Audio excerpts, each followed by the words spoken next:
এই বছর বেসরকারিভাবে হজে যেতে সর্বোচ্চ খরচ পড়বে 7,91,060 টাকা আর সর্বনিম্ন খরচ পড়বে 5,13,000 টাকা।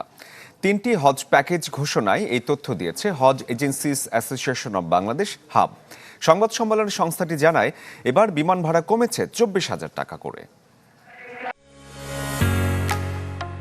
ঢালাইয়ের সেরা প্রিমিয়ার সিমেন্ট। মুসলিমদের ফরজ ইবাদতের অন্যতম হজ। আল্লাহর সন্তুষ্টির আশায় প্রতি বছর মুসল্লিরা জমায়েত হন সৌদি আরবের মক্কায়। সরকারি প্যাকেজ ঘোষণার পরদিন বেসরকারিভাবে 3টি হজ প্যাকেজের ঘোষণা করল এজেন্সিগুলোর সংগঠন হাব।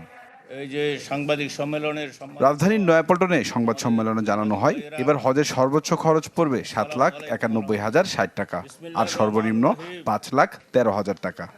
মক্কা হারাম শরীফের বহিঃচত্বর হইতে হোটেলের দূরত্ব 600 মিটারের মধ্যে উন্নত মানের হোটেল হবে।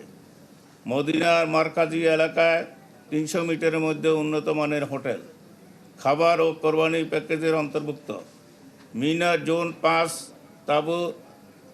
তাঁবুর অবস্থান ও মিনা আরাফা তাঁবুর সার্ভিস প্যাকেজ 3 নম্বর ক্যাটাগরি সহ মোয়াল্লেমে কর্তৃক খাবার সরবরাহ করা হবে। হজ নিয়ে মধ্যস্বত্বভোগী ও দালালদের সাথে আর্থিক লেনদেন না করার পরামর্শ দেন তারা। এই বছর প্যাকেজের সমুদয় মূল্য হজে ওয়েবসাইট তৈরির মাধ্যমে 3 ধাপে পরিশোধ করতে হবে, নতুবা হজযাত্রী চূড়ান্ত নিবন্ধন থেকে বঞ্চিত হবেন, পিএডি পাওয়া থেকে বঞ্চিত হবেন, তার নিবন্ধন বাতিল হবে চূড়ান্তভাবে। সকল ধর্মপ্রাণ হজ গমনোচ্ছ ভাই ও বোনদের হজ লাইসেন্সের মালিকানা যাচাই সাপেক্ষে চুক্তিবদ্ধ এবং লেনদেন করার জন্য বিনীত অনুরোধ করছি। চাঁদ দেখা সাপেক্ষে 2027 সালের হজ হতে পারে 15 মে। হজ ও উমরা মেলার আয়োজন করে থাকি। সম্রাট হোসেন, চ্যানেল 24, ঢাকা।